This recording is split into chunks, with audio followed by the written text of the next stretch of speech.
जमतंय का? बोलू नका. जमलं का सगळ्यांना? पुढे काय काय केलं? माग लास्टला समजतंय का काय काय चाललंय? लक्ष आहे का? क्वेश्चन सॉल्व झालाय का? लास्ट बेंच क्वेश्चन सॉल्व झालाय का? हा झालाय ना? करतोयस? कर कर.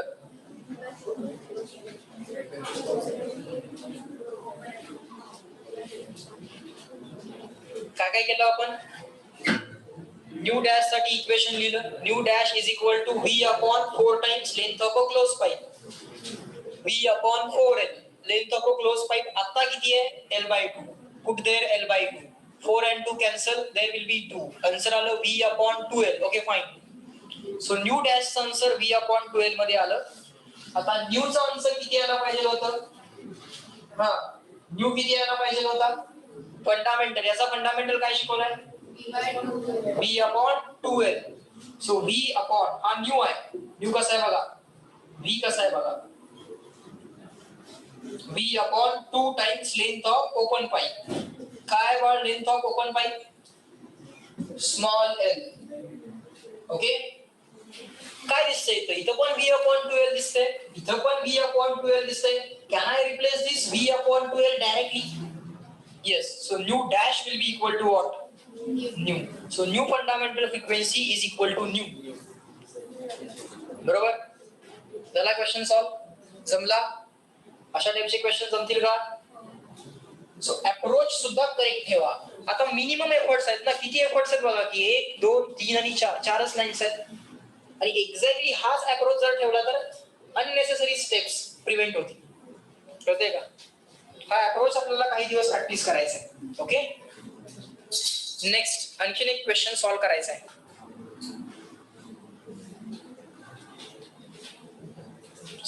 तुमचं तुम्ही सॉल्व करा. 65 सॉल्व करायचा प्रयत्न करूयात. काय दिले बघूयात. काहीतरी डायग्राम ड्रॉ केलेली दिसते. लक्ष द्या. A closed organ pipe has length equal to L. The air in it. Closed organ pipe. काय दिले आपल्याला? Closed pipe. Organ pipe म्हणतील त्याला म्हणून. Closed organ pipe has length L. The air in it vibrating in the third overtone. Okay.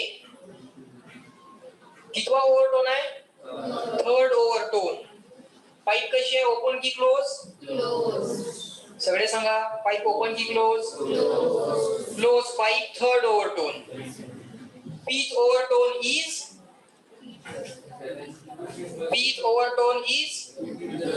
सगळ्यांनी सांगा. Pitch overtone is 2P plus 1 harmonic. Double plus 1.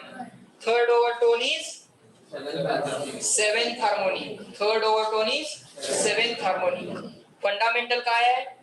Close pipe. Fundamental काय आहे? V upon 4L. V upon 4L. Third overtone ची frequency काय असेल? 7th harmonic ची frequency. म्हणजे 7 times fundamental. म्हणजे 7 टाइम्स V upon 4L. समजलं इथपर्यंत? ओके. एवढं सगळं डोक्यात आलं पाहिजे पटकन. So closed organ pipe has length L. The air in it vibrating in the third overtone with maximum amplitude A. म्हणजे अँटीनोडचा अँप्लिट्यूड किती दिलाय? अँटीनोडचा अँप्लिट्यूड किती दिलाय? Small a. Maximum amplitude of vibration of stationery wave म्हणजे काय? Amplitude that is amplitude at antinode. Amplitude नीट लक्ष द्या. at antinode. Amplitude at antinode किती दिलाय? Small a. ओव्हरटोन कितवा दिलाय? थर्ड ओव्हरटोन. पाईप कशी आहे? Closed pipe. बर बघा असा डेटा एक्सट्रॅक्ट करता आला पाहिजे. Find the amplitude at a distance L/7. But at L/7 from the closed end. At L/7 from closed end. amplitude is equal to question mark. बर, amplitude is equal to question mark. Find L/7 ला amplitude किती असेल समजून घेऊया. आता हा question आपल्याला व्यवस्थित मॉडेल करावा लागेल. नीट लक्ष द्या. फंडामेंटल कसा असेल, आता त्यांनी हॉरिझॉन्टल काढले तर आपण पण जरा हॉरिझॉन्टल काढू, म्हणजे जर कुणी नंतर सोल्युशन रिफर केला आणि नोटबुक रिफर केली तर मॅच. फंडामेंटल असा असेल, एकच मोड, third ओव्हरटोन is equal to 2p plus 1th harmonic rule, double plus 1 is 7th harmonic, म्हणजे 7 टाइम्स फंडामेंटल, म्हणजे असे 7 लॅम्बडा बाय 4 यायला पाहिजे. yes or no? So let's say this is our tube and there we want to write 7 times lambda by 4. So how many equal parts? 7. 1 2 3 4 5 6 and 7. So 1 2 3, keep writing along with me, 4 5 6 and 7. Fine. This total length is L. Now we can forget about this. पहिल्यांदा लक्षात आलं मोड कितवा असेल, third ओव्हरटोन, म्हणजे third mode of vibration, fourth mode of vibration असेल. कारण first मोड म्हणजे fundamental, second मोड म्हणजे फर्स्ट ओव्हरटोन, बरोबर का. थर्ड मोड म्हणजे सेकंड ओव्हरटोन, फोर्थ मोड म्हणजे थर्ड ओव्हरटोन. मोड कसे असतात, मोड 1 2 3 4. ओव्हरटोन कसे असतात, झिरोथ ओव्हरटोन म्हणजेच फंडामेंटल, मग फर्स्ट ओव्हरटोन, सेकंड ओव्हरटोन. बर, सो आता व्हायब्रेशन असं चालू आहे. अँटी नोडला अँप्लिट्यूड आपल्याला किती दिलाय बघ, 1. लेंथ किती घ्यायला सांगितले, L/7. हे ओव्हरऑल L आहे, मग इथंच असेल ना L/7. जरा लॉजिकली विचार करा की L/7 7 टाइम्स 7 टाइम्स L/7. मग मला सांगा इथं अँप्लिट्यूड किती आहे. At distance equal to L/2, what is the amplitude of oscillation? असं त्यांनी विचारलेलं आहे. इथं R is equal to question mark. काय असेल amplitude of oscillation? अरे L/7 ला, L/2 नाही, L/7 ला काय दिसतोय, L/7 ला काय दिसतोय, अँटीनोड. अँटीनोडचा अँप्लिट्यूड त्यांनी सांगितलंय किती आहे, 1. म्हणजे आम्हाला फक्त कन्फर्म करायचं होतं की तिथं अँटीनोड आहे. दॅट्स इट, आन्सर संपलं. Hello everyone, yes or no in the chat box also. समजलं बाळा मग तुम्हाला.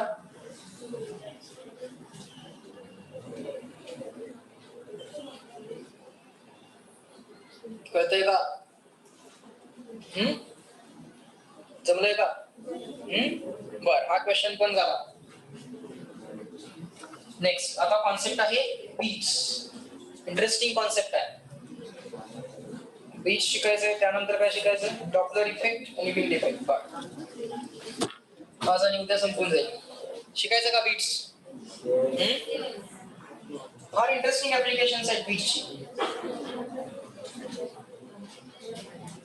Is there any poisonous gas inside the mine? याचा आन्सर बीट्स सांगू शकतं.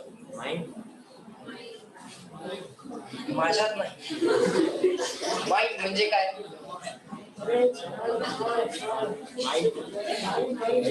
माईन म्हणजे काय, पृथ्वीराज माईन म्हणजे काय.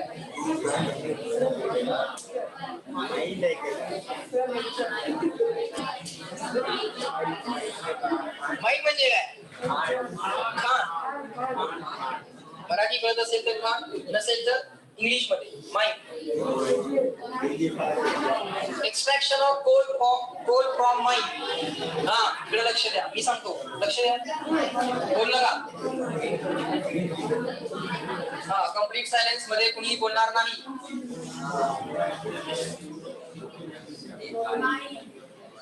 होय की, लक्ष द्या इकडे. हा, ऐकलं असेल एक्सट्रॅक्शन ऑफ कोल फ्रॉम माईन. सो आता माईन मध्ये कुठला पॉइझनस गॅस आहे का, याचा आन्सर काय, कशाने काढता येतं आपल्याला, बीट्स. म्हणजे काहीतरी इंटरेस्टिंग कॉन्सेप्ट आहे, बरोबर. सो जेव्हा एखादं ऍप्लिकेशन आम्हाला समजतं तर त्या ऍप्लिकेशन मुळे आम्हाला ती कॉन्सेप्ट शिकायला इन्स्पिरेशन मिळतं. So now all of you are excited about learning the concept of beats. What are the beats? Stationary waves केव्हा तयार होतात लक्षात आलं. बरेच म्युझिकल इन्स्ट्रुमेंट स्टेशनरी वेव्स तयार करून साऊंड प्रोड्यूस करतायत. सो त्याचं पण ऍप्लिकेशन आहे. ते सगळं आता बाजूला ठेवलं आपण. आता आपण जातो एका नव्या ऍप्लिकेशन कडे, एका नव्या कॉन्सेप्ट कडे ज्याला नाव आहे बीट्स. सो बीट्स केव्हा तयार होतात ते समजून घ्यायचं, म्हणजेच बीटची डेफिनेशन त्याला म्हणता येईल आपल्याला. कारण बीटला असं सेपरेटली डिफाइन करता येतं. बीट्स केव्हा तयार होतात तेच, आणि बीटचा फेनोमेना म्हणजे काय ते फक्त डिस्कस करता येतं. सो काय होतं सांगतो. When there are two sound waves arrive at given point, let's say the point where the ear is located, जिथं तुमचा कान आहे तिथं. Let's say there are two sound waves which are arriving at same point. समोर लक्ष दे रे. Second last bench. काय सांगतोय मी, लक्ष दे. When two sound waves arrive at a point simultaneously, but the difference in their frequency is very small. Let's say 1, 2, 3, 4, 5 or 6. Not more than 6 or not more than 10. Difference in their frequencies should be small. The frequencies are slightly different. Okay? In that case, आता given location है, location तर fix है. So x काय असेल, a sin omega t plus minus kx मधला x काय असेल आता fix असेल. So forget about x.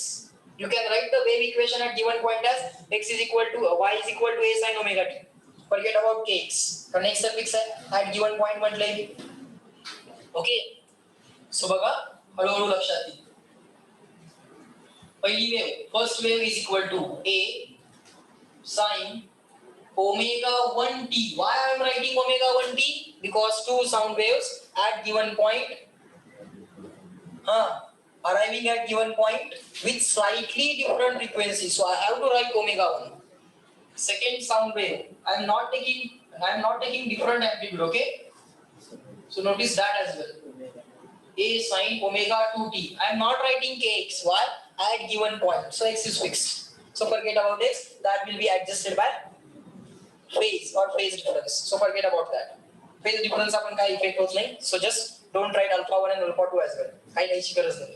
तर अल्टिमेटली ते मॅथमॅटिक्स मध्ये येत नाही. पुढे जे काय मॅथमॅटिक्स होणार आहे. फाईन. सो इथं काय लिहायचं त्याच्या खाली two sound waves. Just keep on writing along with me. Two sound waves arrive at a point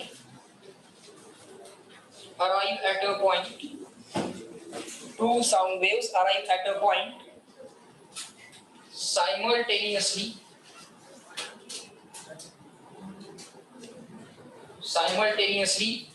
with slightly different frequencies.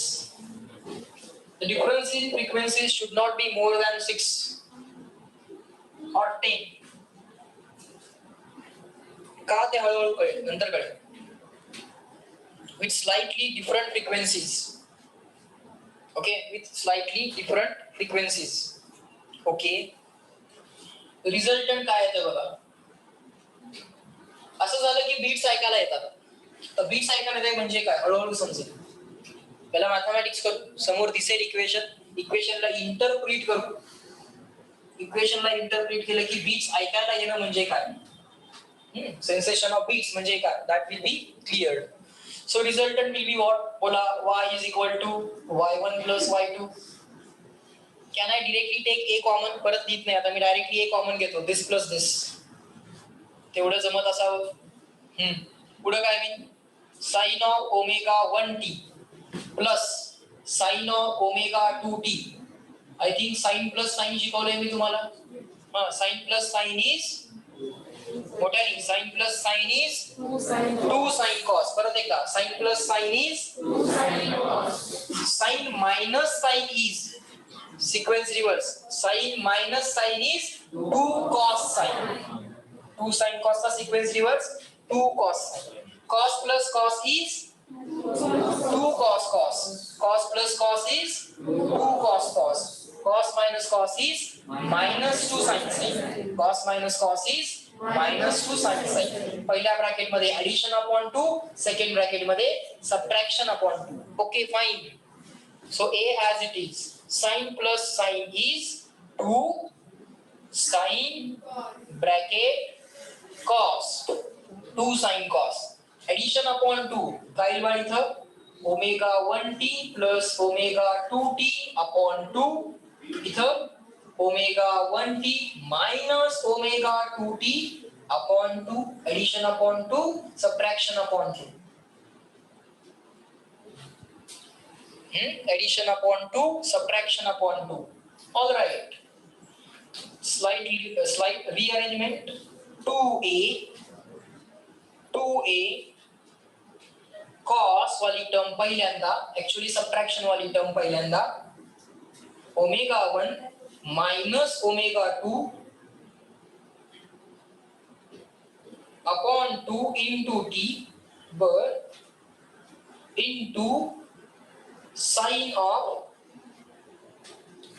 Addition मध्ये पण t कॉमन काढा. बघा किती इझिली कॉन्सेप्ट तुम्हाला आता समजायला चालू होतील, पण एकदा त्याच्यावरती ग्रास्प आली तर काही नसतंय. Omega 1 plus omega 2 upon 2 into T. जमलं? यस नो मोठ्याने सांगा. गुड. कळलं इकडे सगळ्यांना माग? बर. This is the resultant amplitude at given point. Yes, no? Yes. So this amplitude varies with time. Yes, no?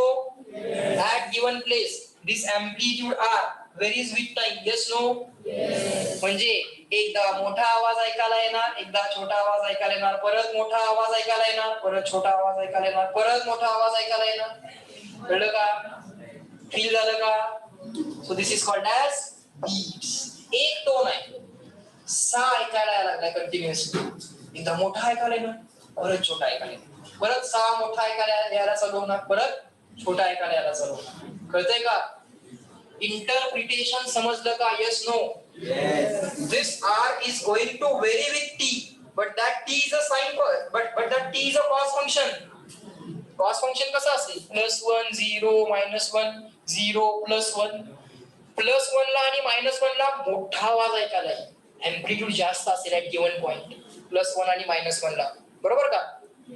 आणि कॉस जेव्हा बाळांनो 0 असेल तेव्हा स्मॉल एम्प्लिट्यूड असेल किंवा 0 एम्प्लिट्यूड असेल. When you here a large amplitude it is called as waxing. काय म्हणतात त्याला? Waxing. And when you listen to the small amplitude or 0 amplitude it is called as waning. काय म्हणतात त्याला? हे शब्द म्हणायचे तर लक्षात राहतील. Large amplitude it is called waxing. Small amplitude it is called maximum amplitude it is called waning. Waxing. Waxing. Maximum amplitude waxing, minimum amplitude waning. कळतंय का? सो या टर्म्स क्लिअर झाल्या आम्हाला. झालं. This is the equation of resultant wave. That's it.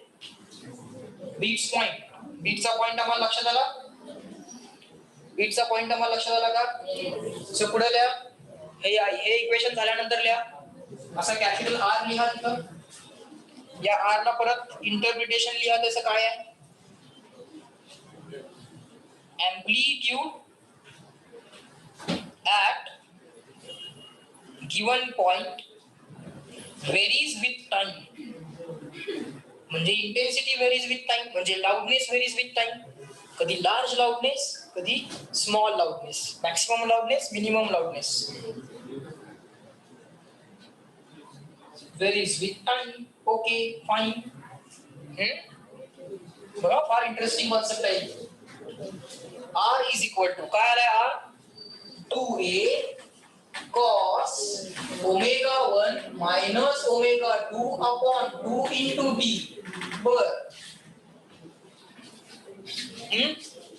जमलं इथपर्यंत?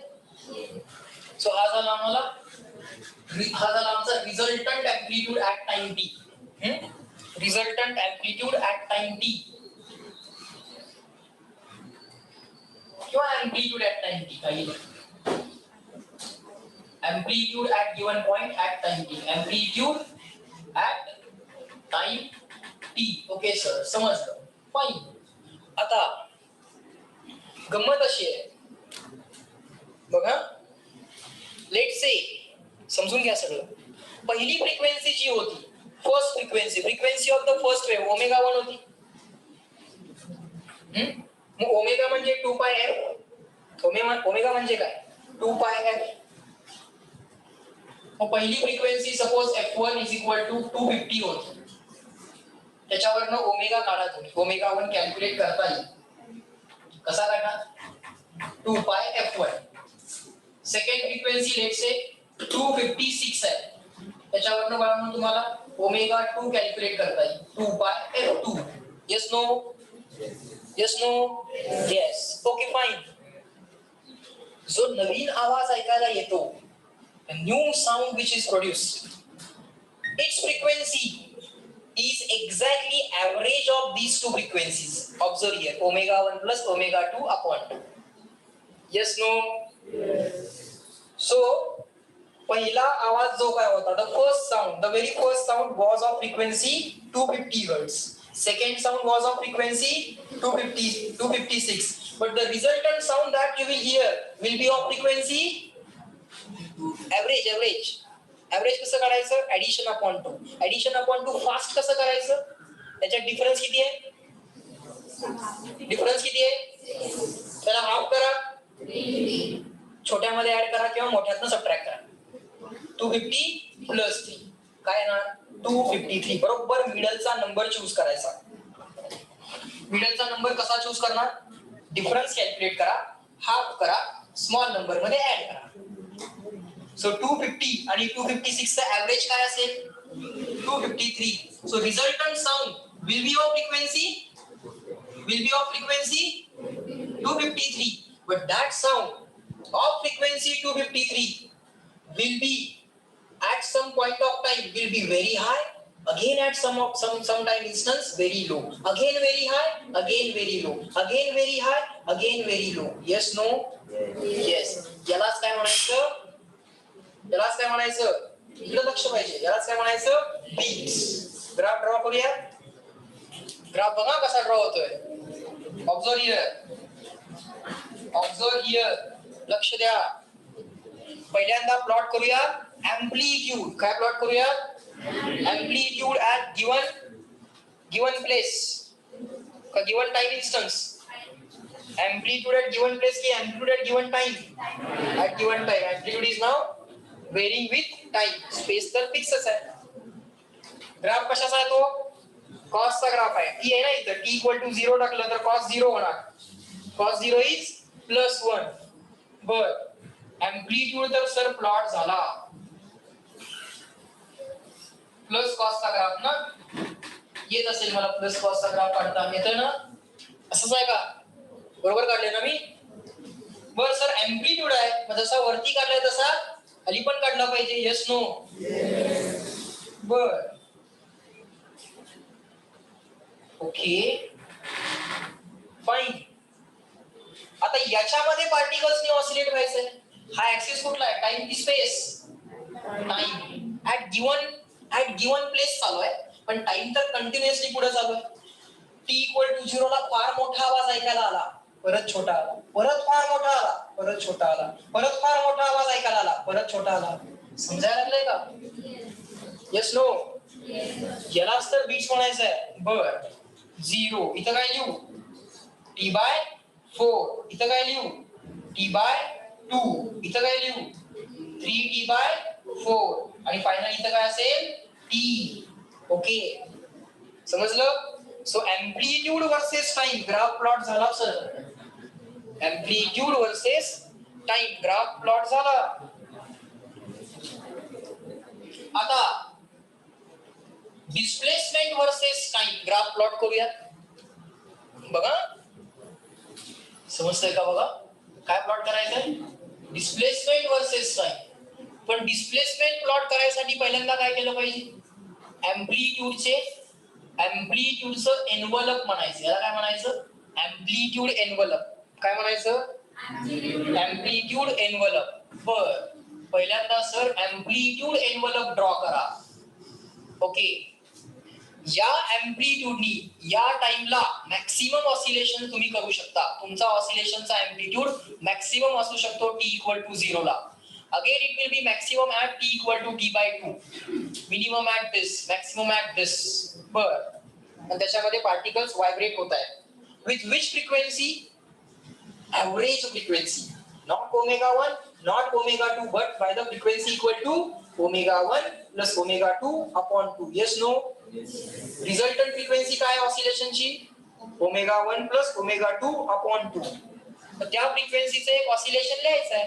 लिहा मग. असं होतं ना, y is equal to r, बघा असं होतं का, sin omega 1 plus omega 2 upon 2 into t. असं होतं का? आर तर झालाय आपला प्लॉट. आर तर प्लॉट झालाय. Yes no? आर तर प्लॉट झालाय की, झालाय का? आता काय त्याच्यामध्ये एक साइन ग्राफ प्लॉट करायचा आहे. करा तुम्हाला कसा पाहिजे तसा साइन ग्राफ प्लॉट.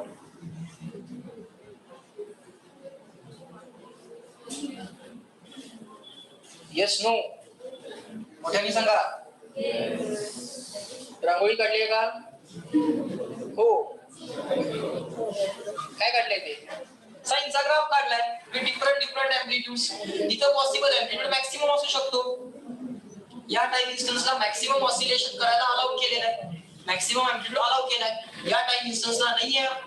मग इथला ऑसिलेशन या टाइम इन्स्टन्सला विथ 0 एम्प्लिट्यूड होईल. त्या टाइम इन्स्टन्सला फार कमी आवाज ऐकायला येईल किंवा ऐकायलाच येणार नाही. परत नेक्स्ट टाइम इन्स्टन्सला फार मोठा आवाज ऐकायला येईल त्याच फ्रिक्वेन्सीचा. कुठली फ्रिक्वेन्सी असेल? Omega 1 plus omega 2 upon 2. यालाच काय म्हणतात? बीट्स. Yes no? बर, बघा समजायला लागलंय का? समजायला लागलंय का? बर, ओके. आता स्टेशनरी वेव्हचा ग्राफ पण असा झाला होता, पण इथं ऍक्सिस होता स्पेस. ऍक्सिस काय होता? स्पेस. आणि फोटो काढला होता. टाइम इन्स्टन्स फिक्स केला होता. नीट लक्ष द्या. टाइम इन्स्टन्स फिक्स केला होता. कळतंय का? टाइम इन्स्टन्स फिक्स केला होता म्हणजे फोटो काढला होता आणि स्पेस मध्ये ऑब्झर्वेशन घेतले होते. बीट्स मध्ये काय केलंय? बीट्स मध्ये काय केलंय? स्पेस फिक्स केली आहे. कानाजवळचा पॉइंट फिक्स केलाय. कळतंय का? काय फिक्स केलंय? स्पेस. आणि ऑब्झर्वेशन कशामध्ये घेतले? टाइम. पण टाइम मध्ये तुम्हाला कमी जास्त एम्प्लिट्यूड मिळालाय. इकडे स्पेस मध्ये मिळाला होता नोड अँटीनोड, इकडे टाइम मध्ये मिळाले वॅक्सिंग व्हॅल्यू. कॉन्सेप्ट रिलेट झाल्या का? स्पेस मध्ये कमी जास्त एम्प्लिट्यूड त्याला काय म्हणायचं? Node antinode. Yes no? Time मध्ये कमी जास्त एम्प्लिट्यूड त्याला काय म्हणायचं? Waxing and waning. समजायला लागलंय का? बर, ओके, फाईन. आता आयुष्यात शिकायची काही इच्छाच राहिली नाहीये. बस थांबा जरा, काय काय सांगतोय अजून ऐका. नेक्स्ट पॉइंट लिहा. Beat frequency. Am I saying frequency of resultant wave? Am I saying frequency of resultant wave? No. Frequency of resultant wave काय असते? Average. Omega 1 plus omega 2 upon 2. Frequency of resultant wave काय असते? Average. काय असते? Omega 1 plus omega 2 upon 2. But I am saying beat frequency. ती काहीतरी different concept आहे. लिहा. Number of beats. Just write along with me. Number of beats heard per unit time,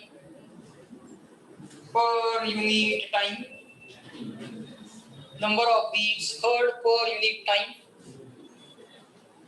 is called beat frequency.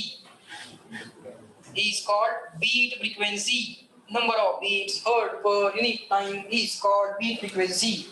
एका सेकंदात किती beats ऐकायला आले त्याला काय म्हणायचं? Beat frequency. Okay, fine. To find out beat frequency you may write another definition as number of times waxing heard per second. एका सेकंदात किती वेळा मोठा आवाज ऐकायला आला. Number of waxing per second और असंही म्हणता येते नंबर ऑफ वॅनिंग पर सेकंड. एका सेकंदात स्मॉल इंटेन्सिटी स्मॉल लाउडनेसचा आवाज किती वेळा ऐकायला आला. Just write it down. Another definition other definitions. Number of waxing per unit time. Number of vaccine per unit time. Or one more definition. त्याला पण bit frequencies म्हणतात. हे सगळ्या और वाल्या डेफिनेशन आहेत. हा और number of waning per unit time. Number of vaccine per unit time. Number of वॅनिंग per unit time. और number of beats heard per unit time. एक बीट म्हणजे एक वॅक्सिंग आणि एक waning. One beat is equal to one waxing plus one waning. Okay. Waxing आणि waning alternate असतील असं होईल का. सलग दोन वेळा मोठा आवाज ऐकायला आला. Is it logically possible that consecutively you hear two different sounds with maximum loudness. मध्ये कुठेतरी कमी झाली असेलच ना. So waxing and waning are alternate. हळूहळू टाइम मध्ये जसं तुम्ही पुढे पुढे जाल एकदा मोठा आवाज ऐकायला येईल नेक्स्ट इन्स्टन्सला छोटा परत मोठा परत छोटा. Okay. So loudness is going to vary with time. High low high low high low. Low ची व्हॅल्यू आताच्या केस मध्ये 0 असते because we have taken equal amplitudes. A1 A2 नाही घेतलं ना आपण. इंडिव्हिज्युअल लेव्हल्स काय केलेत आपण ए आणि एच केले. त्यामुळं मिनिमम लाउडनेस जी काय आहे ती 0 मिळते आपल्याला. नॉन 0 मिळत नाही. पण इन जनरल वॅक्सिंग म्हणजे मॅक्सिमम लाउडनेस वॅनिंग म्हणजे minimum loudness. Okay. So is there any way to find out beat frequency. Yes it is there. How to find out beat frequency. By finding beat period. Reciprocal of beat period घेतला तर bit frequency मिळेल. एक bit किती वेळात होतो बघा. 1 beat period is equal to beat frequency. बरोबर ना. Frequency is reciprocal of time period. Am I talking about time period of resultant sound? Am I talking about frequency of resultant sound? No. I am talking about frequency of beats. Time period of beats. Frequency of resultant wave काय होती? Average omega 1 plus omega 2 upon 2. This is something different. Okay. Omega 1 plus omega 2 upon 2 म्हणा किंवा f1 plus f2 upon 2 म्हणा. Omega म्हणजे बाळांनो angular frequency आणि f म्हणजे आपली रेग्युलर जी काय ऑसिलेशन्स पर मिनिट टाइम ज्याला आपण म्हणतो ती फ्रिक्वेन्सी f. फाइन. सो आता बीट फ्रिक्वेन्सी आम्हाला कॅल्क्युलेट करायची आहे. सर म्हणतायत बीटचा टाइम पिरियड कॅल्क्युलेट करा रेसिप्रोकल घ्या. मग बीटचा टाइम पिरियड कॅल्क्युलेट केला पाहिजे. मग बीटचा टाइम पिरियड कॅल्क्युलेट केला पाहिजे तर काय करायचं बघा. तर ही डेफिनेशन वापरायची. Number of waxing per minute time. Number of waxing per minute time. एक वॅक्सिंग आणि एक वॅनिंग मिळून काय बनतं. एक वॅक्सिंग आणि एक वॅनिंग मिळून काय बनतं एक बीट. एका वॅक्सिंगला बरोबर मिडलला सुरुवात करायची. एक वॅनिंग कंप्लीट करायचं आणि परत वॅक्सिंग. ही जी काय टाइम इंटरवल आहे याच्यामध्ये तुम्हाला एक बीट मिळेल. पहिल्यांदा अर्ध वॅक्सिंग कन्सिडर करा. कंप्लीट वॅनिंग परत हाफ वॅक्सिंग. याच्यामध्ये जी काय टाइम इंटरवल असेल that will be called as beat period. Okay. So how to find beat period. लिहा. Resultant amplitude at given time instance is 2a cos omega 1 minus omega 2 upon 2 into small t.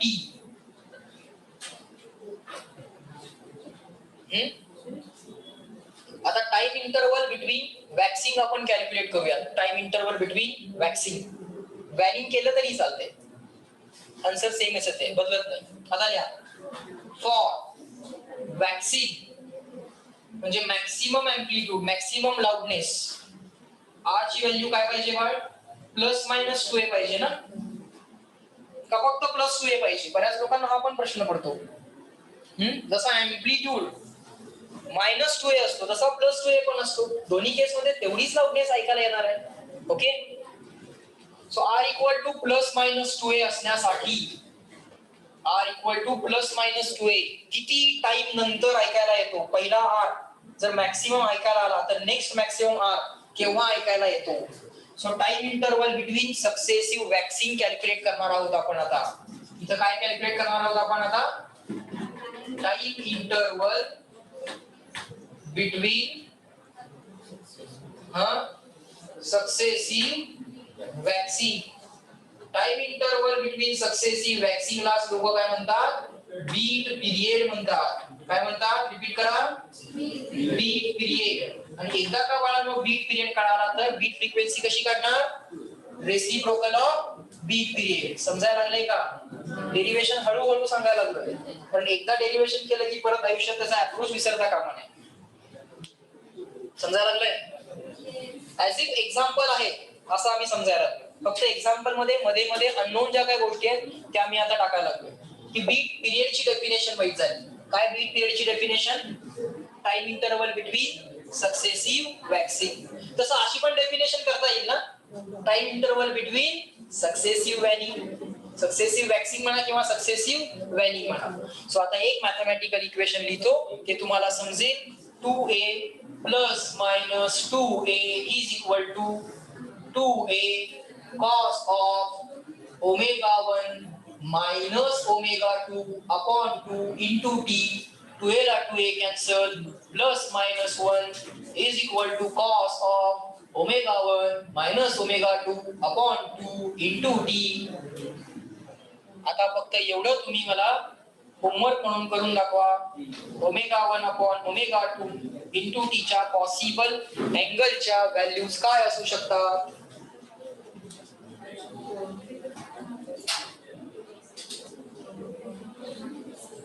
ते समजलं की टाइमच्या possible values समजतात. इथपर्यंत राहू दे derivation, याच्या पुढे नाही करायचं. पण लक्ष द्या, लेक्चर नाही संपलं.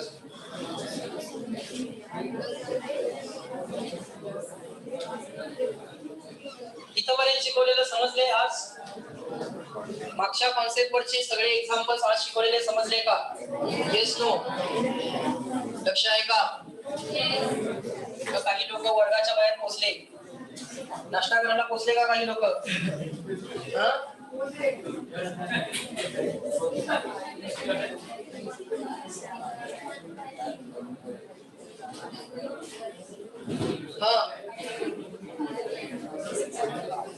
समजलंय का? हे डेरिवेशन कराल का कम्प्लीट? पुढचं डेरिवेशन आपण उद्या कम्प्लीट करायचं आहे. ओके, आज जो होमवर्क दिलेला आहे तो सुद्धा कम्प्लीट करायचा आहे. चला थांबूया या लेक्चरला इथं.